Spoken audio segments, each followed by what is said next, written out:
Jack Doherty looked like he was living every kid's dream, with cars, mansions, and millions of views. But it didn't take him long to start his own downfall by getting underaged girls to do OnlyFans, trying to scam his followers, and even stage a fake robbery. You just get robbed? Bro, he just robbed me. They just both my change, bro. Dog. Say what the bro? They had their gun. But his actions get even worse. And yet the only one who doesn't seem to see that his character is coming to an end is Jack himself. To this day, he still keeps on coming up with new attempts for some views, but this only seems to make his grave even deeper. One moment, he's bragging about Lambos and mansions. The next, he's melting down after his girlfriend walked out with cops outside his house. Then you remember the failed crypto stunt that fooled nobody. Then the reckless car crash, the botted views that got exposed, and suddenly it's clear, this isn't bad luck. Jack Doherty is just trying to fake his way through every stage of his career. But it hasn't always been like that. Because Jack started off on YouTube running around with prank videos and street chaos, he was that kid who didn't care if he got kicked out of a store, annoyed strangers, or caused a scene in public.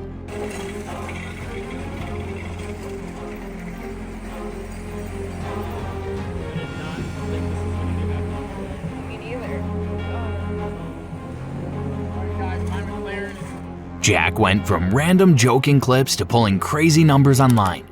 He didn't need talent. His brand was being the wildest in the room. Sometimes people hated him, sometimes they laughed at him. But either way, they kept watching. That mix of love and hate pushed him into the spotlight and made it seem like he had cracked the code. I'm coming here to press you. Let's see the mouth guard. Show him the mouth guard. Listen, I'm coming here to press you. You wanna fight? You wanna kiss or fight? Hey. I'm coming to press you. Yeah, nigga. Oh, well, Vicky! You need what more people forgot around you. Listen. She's so sweet. Listen. I can't believe you hang around with this psychopath. That's how he fooled people into thinking he was bigger than he really was. Because once the cracks started showing, everything fell apart fast. But one of the worst scams came when he started to trick underage girls into selling their bodies for his own bank account. He always made it seem like he was running some huge business empire, but the truth was way darker. His whole setup was just him convincing young girls to start OnlyFans accounts, and then he'd take a huge cut of whatever they made. In fact, he got dragged back into the spotlight when Piper Raquel herself called him out, saying he kept sliding into her DMs even though she was 17. Jack Doherty, I'm a good man. I don't need anything. Oh yeah. Again. Wait, what? Again. On the 3rd of May, like last week, the 17-year-old Piper Raquel was on stream when her friends brought up the OnlyFans pimp, 21-year-old Jack Doherty, to which Piper would respond with by saying, "Speaking of Jack Doherty, I'm a good man," basically revealing to everyone he has been trying to contact her and sign her to his OnlyFans empire. So yeah, you might be asking, why the hell is Jack Doherty messaging an underage girl? She claimed he was trying to sign her to his so-called OnlyFriends talent network, basically trying to drag her into the same sketchy setup he used with other girls. You say you manage girls, is that true or no? Yeah. And managing in their OnlyFans? Yeah. And like kind of all around too, but like, yeah, I mean, I help like blow them all up on social media and they make money on OnlyFans and honestly all platforms. Does that kind of like, does that field kind of like interfere with your heart a little bit? That's really what takes a lot of like, I feel like the most space up in my head is just like, cause there's so many people that like depend on me and so many people I have to keep up with on a day to day and, you know, keep happy. It got worse when he admitted on stream that he literally made his girlfriend, McKinley, do this business too. Jack had full control over her accounts, her passwords, and even the content she was posting. He basically admitted he was managing her body like part of his brand. That made the whole thing look creepy and controlling, and people started asking if McKinley ever had a real choice in any of it. And I didn't have an OnlyFans or anything. I actually didn't want to do it. I was so against it. It was against everything that I was, you know, raised with, and it just really bothered me, but he told me he'd send me back home if I didn't, so I did it. No. Swear. Yep. See, this game has such a dark side to it. You guys were dating? Yeah.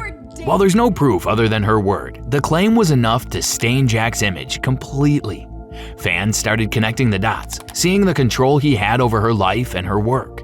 One said, "Jack Doherty is a 21-year-old child. It's time for him to wake up and take some accountability for his actions and the damage he has done. He can't get away with playing the "I'm just a kid messing around and pranking people" anymore. And when she finally left him, it wasn't a quiet breakup. She had to call the cops just to come get her things. Jack blocked her from leaving, yelled about betrayal, and streamed his meltdown for the world to see. Clips of him raging while police stood outside went viral instantly. Because losing McKinley wasn't just losing a girlfriend, it was losing his biggest paycheck. She was the centerpiece of his OnlyFans pipeline, and without her, his money dried up overnight. My mood is so heavily reliant on all the people around me that I'm trying to constantly keep happy that it like sometimes makes me like I just not feel like happy. it's a grimy world, bro. Like, I'm assuming these girls are selling nudes. Yeah. I mean, like, in no disrespect, this is a version of pimping. You're pimping these girls out. You don't think that's attacking your heart in any way? No, because at the end of the day, they all, they already like want to do what they're doing, and it's just like He was losing it, talking about sacrifices and crying that she played him. But the internet wasn't having it. The business fell apart after she left, and everyone saw he was really just using the girls he brought in. Selling nudes. Yeah. I mean, like, in no disrespect, this is a version of pimping. You're pimping these girls out. You don't think that's attacking your heart in any way? But with McKinley gone and the OnlyFans money drying up, Jack's numbers were tanking. He needed something new to keep people watching. So he started faking everything. Fancy cars that weren't his, big houses he was just renting, cash on tables for cameras. He wanted everyone to think he was still making bank.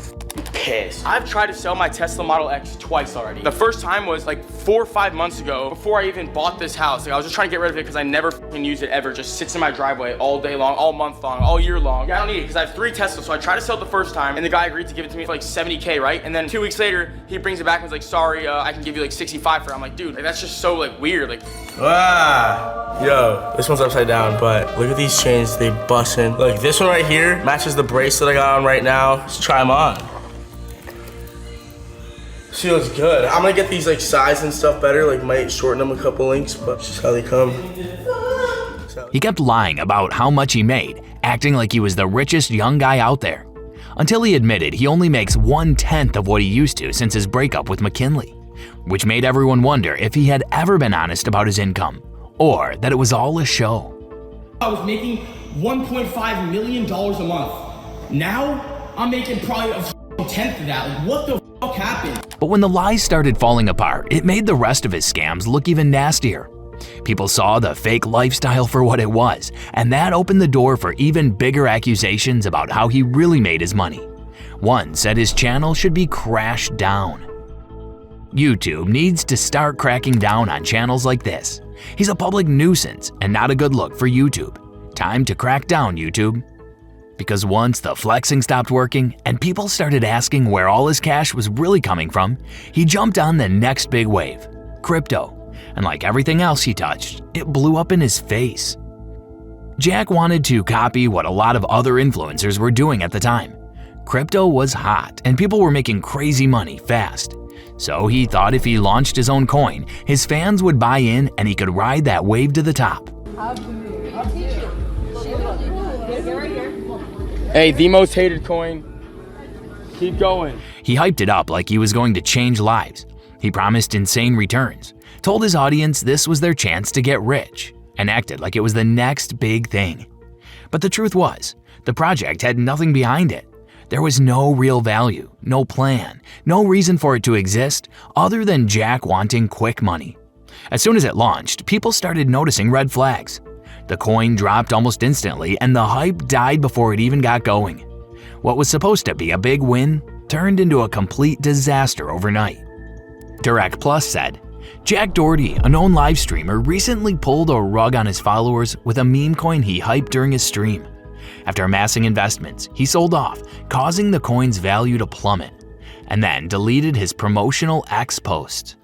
This even highlights the high risk in the meme coin market, especially when endorsements come from social media influencers.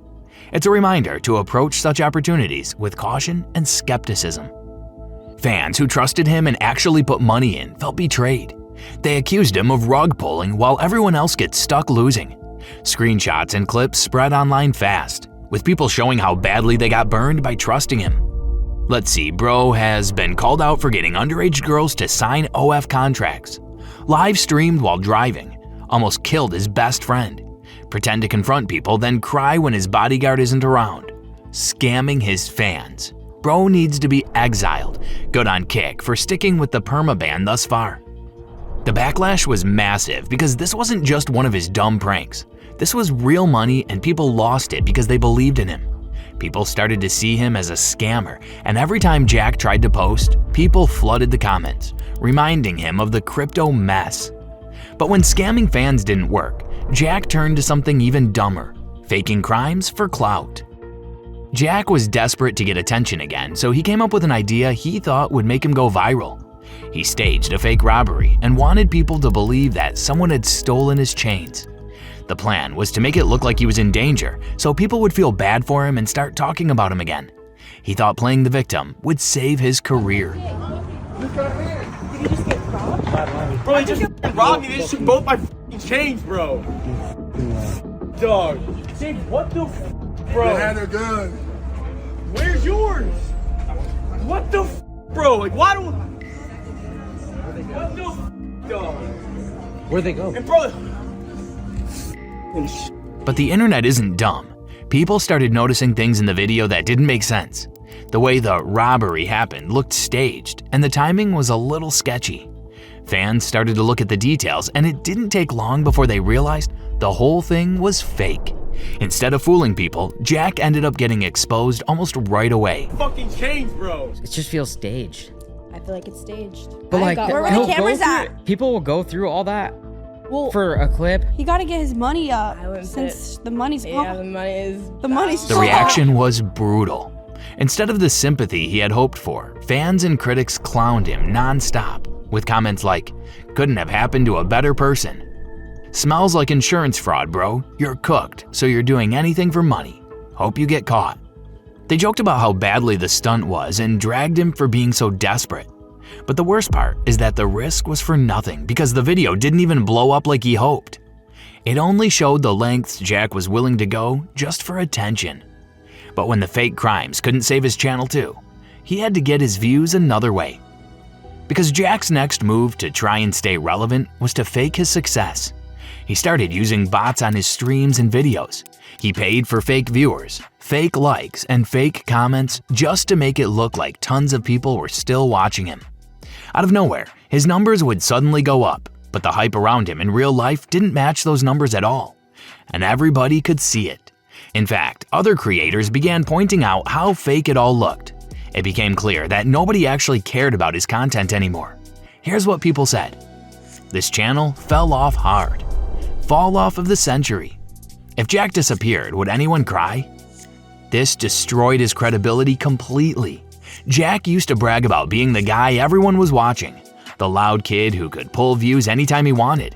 But once the truth came out, nobody respected those numbers anymore, and his empire really started to come crashing down. But the drama around him doesn't stop there because legal problems were about to face him soon. On October 29, 2023, Jack's bodyguard assaulted a man during one of his live streams. It wasn't just some small argument either, it turned physical, and everyone saw it play out while Jack was filming. Wait, now you want to talk? Talk shit about me then. Wait, yeah, even. I don't consider talking shit. Just because I'm at a party and I don't want to talk to you, you say that I'm just an OnlyFans whore. That's not what it was. That's literally what it was. Okay, wait. I literally got sent a clip in the middle of a party. Oh, really? I just like, just because I'm at a party. W Clippers. No, like, I'm at a party, I don't want to be on a stream. I'm just saying, walk. Wait, chill. No. Yo, just back up. Just stop. I'm just saying, y'all say you just stop. Tell him stop. Trust me. Oh, fuck. Oh, no, yo, stop. No, with you. Are you fucking crazy? Hey, what's up? Hey, one by one, what's up, nigga? Fucking security guard are you? Fuck you, bitch. What? Dude, what's wrong with you? Oh, fuck my face, nigga. Yo, run. Instead of owning up to it, Jack tried to act like it had nothing to do with him. He pushed the blame away, pretending it wasn't his fault, even though it was his stream, his bodyguard, and his brand that caused the whole mess in the first place. But the man who got hurt didn't just let it slide. He pressed charges, and Jack was dragged into a lawsuit that could cost him millions. For someone who always bragged about having endless money and living like a king, this was the kind of real-life hit that showed how shaky his whole empire really was. It wasn't just about views and clout anymore. This was legal trouble that could take everything away. Things got even worse when Jack thought his insurance company, State Farm, would step in to cover him. But State Farm refused to pay for his mess, leaving Jack with no safety net at all. That meant if he lost the case, all the money would come straight out of his own pocket. That move by State Farm sent a clear message. Even companies that are supposed to back you up when you're in trouble didn't want to be tied to Jack anymore. They looked at him as a risk, someone who caused too many problems to be worth protecting. So they stood their ground and refused to help him. In new legal docs obtained by TMZ, State Farm says Jack is trying to use his renter's insurance policy to force the company to defend him in the litigation and possibly cough up any damages that may be owed. Thing is, State Farm says Jack is not actually covered here because not only does the policy not cover willful acts that cause bodily harm, he also posted video of the fight on his social media pages and is using the footage as part of his business, which is also not covered under the policy. But it doesn't end there, because not long after, Jack managed to put even more lives at risk. During a live stream, he crashed his $300,000 McLaren in the rain while being on his phone. More than 185,000 people were watching when the car slammed into a guardrail, leaving his friend injured. But the thing that mattered to Jack was that he had something again that would get him views. At least, that's what he thought. Because instead of going viral for clout, the clip went viral as proof of how reckless he'd become. And he didn't just crash his car, he crashed his kick career too because they banned him for putting people in danger on stream. After that, more and more people started to see that Jack cared more about clout than his friends. And even the closest people around him started leaving him. Former collaborators, employees, and even close friends began speaking out about how he treated them. They told stories of him being greedy, manipulative, and fake. Some said he used them for clout and then cut them off. Others claim he underpaid or exploited them, showing that his loyalty only lasted as long as they were useful for his bank account. He got his new name, Jack Doherty, and people started to make fun of him for everything that he did. Nobody took him seriously anymore. Not even the platforms he streams on. But even after all this happened, Jack still refuses to accept that his downfall is here. Because even with all the bans, lawsuits, lost income, and humiliation, Jack still acts like he's winning. He insists he's rich, brags about cars, and says he's living better than ever, even though everyone knows that's not true. It seems like Jack isn't done trying yet, so make sure to subscribe and stay updated on the drama.